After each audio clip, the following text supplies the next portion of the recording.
Hey everyone, I'm JJ, and welcome to Radiotech Academy. Hope you're all doing great. Today we're kicking off a brand new series all about what really happens from the moment X-ray leave the tube until they hit the body. In this first episode, we'll take a quick, easy to understand look at what actually happens when those X-rays first interact with the body. Ready to dive in? Let's go. Before we dive into today's topic, let me share a small but important point. In our previous videos, we posted a complete and detailed video about how X-rays are generated in the tube. We explained exactly where photons come from and how they're created. If you haven't seen that video yet, go watch it first, because today's topic, the entry of X-rays into the body and photon behavior, is a continuation of that video. And if you know the basics of production, everything here will make much more sense. Alright guys, let's start by answering the most basic question. What are X-rays? X-rays are actually a collection of particles called photons. A photon is a packet of energy. It has no mass, no electric charge, but it carries energy, and it moves at the speed of light. The difference between X-rays and normal light is that X-rays have much higher energy, and that's why they can pass through the internal tissues of the body. Photons have a spectrum. Not all photons have the same energy. Some are low energy, some are high energy. This spectrum is like a row of balls, some lighter, some heavier. Why is this important? Because photon energy determines how much it can penetrate, be absorbed, or scatter. Low-energy photons are absorbed very quickly in superficial layers, meaning they stop on the skin or surface tissues. These photons are not useful for creating an image and just add extra dose to the patient. High-energy photons penetrate more and reach the detector to form the image. Here's a simple technical reminder. In the X-ray tube, two types of radiation are produced: Bremsstrahlung, continuous energy spectrum; characteristic radiation, photons with specific energies, depending on the anode material. You don't need to memorize these names. Just know, it's always a mixture of energies. Daily life example. Imagine a bunch of balls in front of you. If you throw light balls at glass, it won't break. If you throw heavy balls, it's more likely to break. High-energy photons are like heavy balls. Now photons are produced. The next question is which ones are allowed to move towards the body. In radiology systems, before photons enter the body, they pass through an aluminum filter. What does the filter do? It's like a simple sieve. It blocks low-energy photons and only allows photons with suitable energy to pass. This is called beam hardening, meaning the average photon energy increases. Why do we do this? Two main reasons. Low-energy photons are not useful for the image and only add extra skin dose. Removing weak photons reduces noise and blurring in the image. Typical numbers for your understanding: the spectrum produced in the tube can start around 10 to 20 kilo-electron volts up to over 100 kilo-electron volt. After filtering and selecting the right kilovolt, photons that usually enter the body are around 30 to 150 kilo-electron volt, depending on the type of image and settings. So the filter removes photons below 30 kilo-electron volt. Exact amount depends on filter and settings. After photons pass through the aluminum filter, only those with enough energy to pass through the body remain. This energy directly depends on the voltage applied to the tube, the kilovolt peak we set on the machine. In higher kilovolt peak, the photons are more energetic and as a result penetrate more. In too high kilovolt peak, the image contrast decreases and tissues appear similar. In too low kilovolt peak, the more photons absorbed in the way, and brighter but lower quality image, and higher skin dose. Simple analogy. Imagine water passing through a sieve. Tiny particles stay on the sieve, pure water passes. Low-energy photons are like the particles. We don't want them entering the body. Alright guys, Now the exciting part. What happens when X-rays hit the body? Think of X-ray photons as a bunch of light bullets coming from the tube towards our body.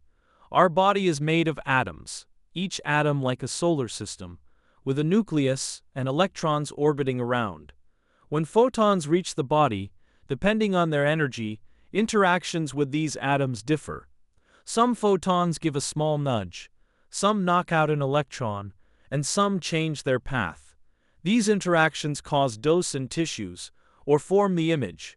First, what is dose? Dose is the amount of energy deposited by radiation in the tissue. X-ray photons transfer energy to electrons in tissue, which start to move or ionize surrounding molecules. Higher energy mean higher dose. Units of dose is gray in physics, but in radiology, we mostly use millisievert.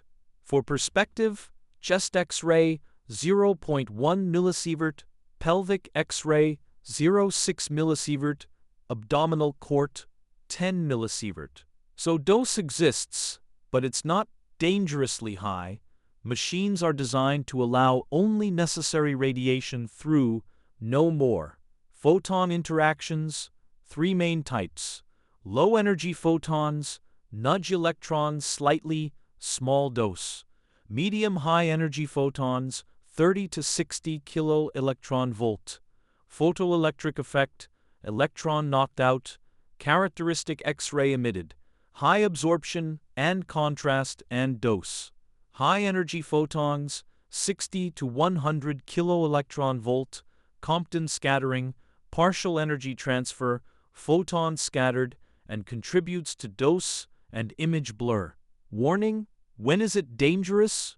Our bodies always receive natural radiation, but high doses equals molecular damage exceeds repair capacity. In this table you can find a typical dose effects. 0.1 to 1 millisievert, natural, like flight and is safe. 1 to 10 millisievert, diagnostic imaging, and is tolerable. 100 to 1000 millisievert, possible minor cellular, and is damage usually repaired. Bigger as 1000 millisievert, clear tissue and is damage, dangerous. Bigger as 5000 millisievert, lethal and is deadly. So don't worry, diagnostic radiology doses are much lower than dangerous levels. Alright guys, let's talk about something super important. The ALARA principle. It stands for as low as reasonably achievable. So what does that really mean? It's simple. We only use radiation when it's truly needed for a medical reason. We keep the dose as low as possible, but still high enough to create a clear and diagnostic image. And every single exposure must be planned and purposeful, never random. How do we actually follow ALARA? Let's keep it easy. ALARA has three best friends: time, distance, and shielding. First, time. The less time you spend exposed to radiation, the better. So if you need to adjust something, do it fast and do it right. Don't hang around in the beam. Second, distance. The farther you are from the X-ray source, the lower your exposure gets, and it drops fast. Remember the inverse square law? If you double your distance, your exposure goes down to 1/4. So yeah, even taking one small step back can make a big difference. Third, shielding. Those lead aprons, thyroid collars, and protective glass barriers. They're not just for show, they exist for one reason: to cut down unnecessary radiation to your body. Optimization. Now this is where technology and technique really matter. You need to adjust your kV, MAs, and filters just right to get a clear image, but with the lowest possible dose. Think of it like a fine balance between image quality and safety. Not too much, not too little, just right. Why is it so important? Because ALARA protects both patients and staff from long-term radiation risks. It helps us stay ethical, professional, and responsible. And it reminds us that we're not just taking X-rays, we're taking care of people's health. Final thought. So remember this every time the X-ray machine powers on. ALARA means working smart, careful, and responsible. Keep it in mind. as clearly as the image you're about to create. Photon fate in the body. Once photons interact with the body, three fates are possible. Transmission, photons pass without interaction and result main image signal. Photoelectric absorption, photons absorbed and the dose is created. Compton scattering, photons scattered and image blur. Transmission, some photons pass straight to the detector. No tissue interaction. Areas with more transmitted photons appear darker, like lungs. Dense areas, like bone, absorb and appear bright. Photoelectric effect. Photon hits inner electron and full absorption, then electron ejected and characteristic X-ray emitted. A higher atomic number means more absorption, and that makes the bone appear bright. Lower atomic number means more transmission, and that makes the soft tissue appears darker. High contrast mean higher dose. When the kV is lower, the photoelectric effect increases. That means higher contrast, but also a higher dose. When the kV is higher, the photoelectric effect decreases. That means lower contrast, but a lower dose too. The third interaction, Compton scattering. Now, let's move to the third type of interaction, one of the most important phenomena in radiology, the Compton effect, or Compton scattering. Here, the X-ray photon has relatively high energy, usually above 60 keV. It hits an outer shell electron of an atom. The photon transfers part of its energy to that electron and then continues traveling, but now with lower energy and in a different direction. The ejected electron is called the Compton electron, and the photon that changes direction is called the scattered photon. This interaction has two main consequences. The ejected electron can cause ionization, which contributes to patient dose. The scattered photon travels in random directions, creating fog and blur in the image. That's exactly the kind of scatter that radiologic technologists always try to avoid, because it reduces image sharpness and hides fine details. How to reduce Compton scattering? Use a grid between the patient and the detector to absorb scattered photons. Increase kV, so photons are more likely to continue in a straight path.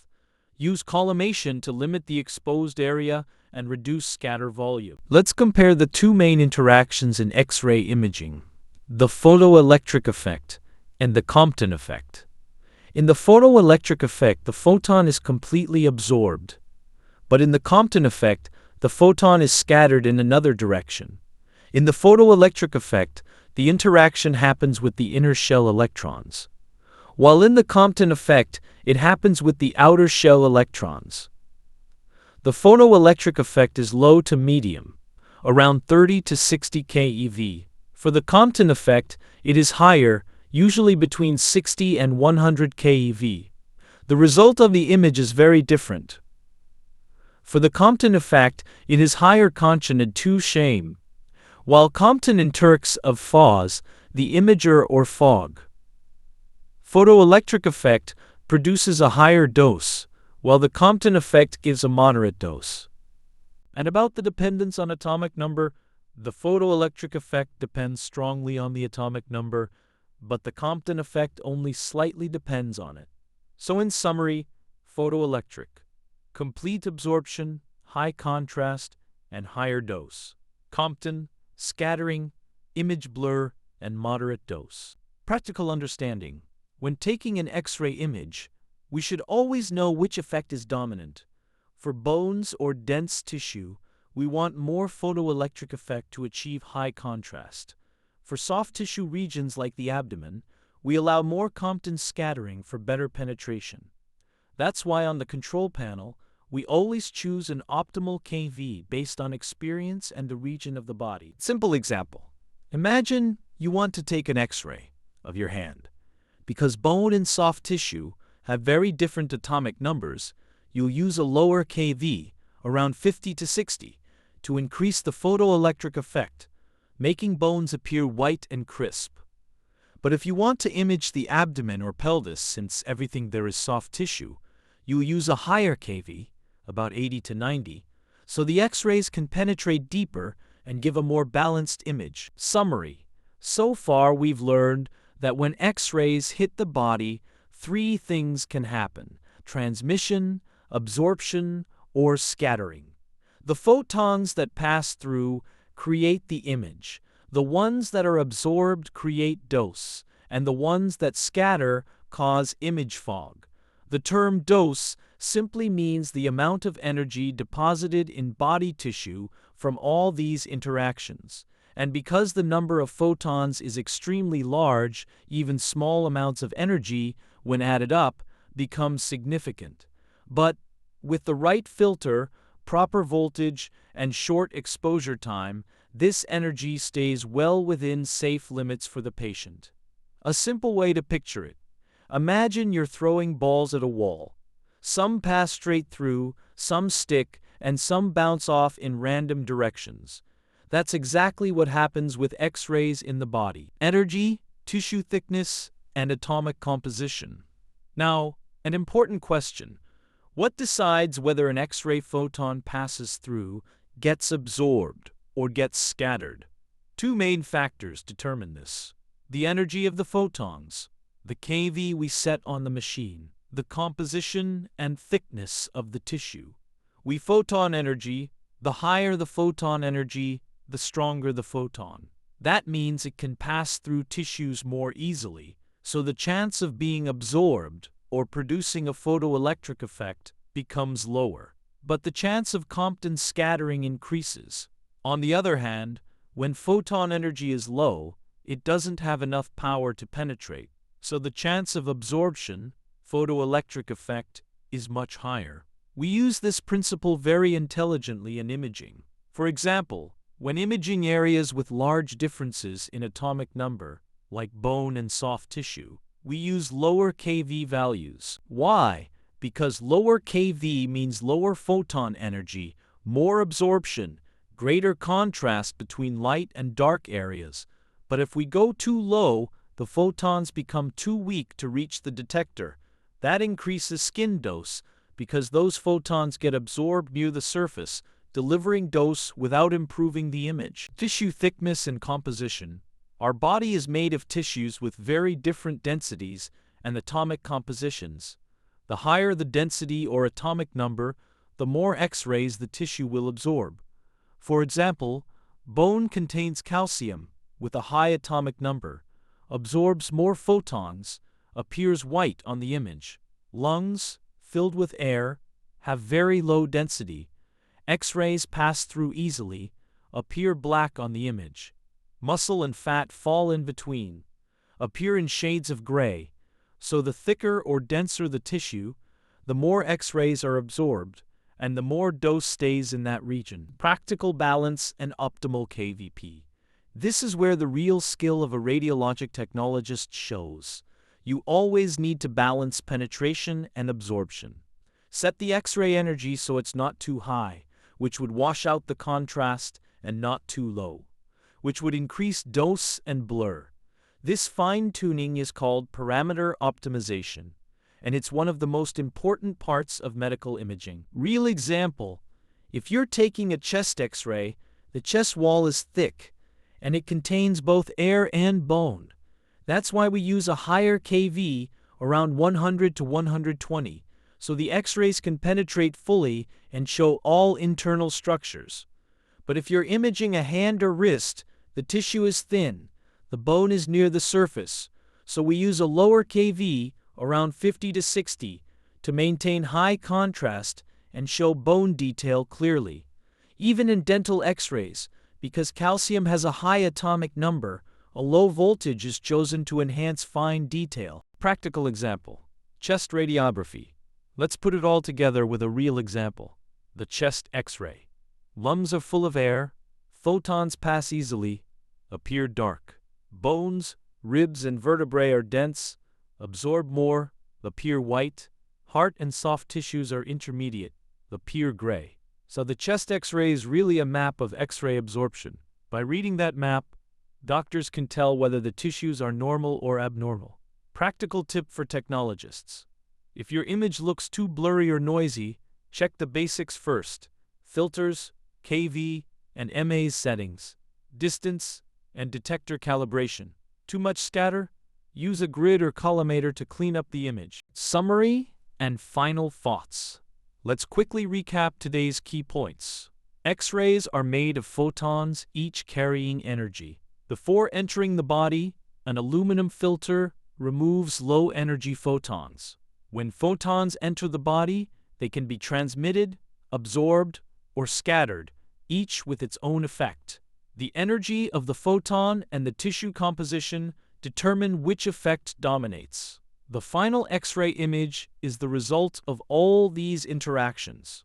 For example, lungs dark, bones white. So that's how X-rays truly work inside the human body. In the next episode, we'll go one step deeper, from physical interactions to chemical and biological effects, to understand what happens inside our cells and DNA when radiation deposits energy. All right, guys, that's it for the first episode of our new Radiotech series.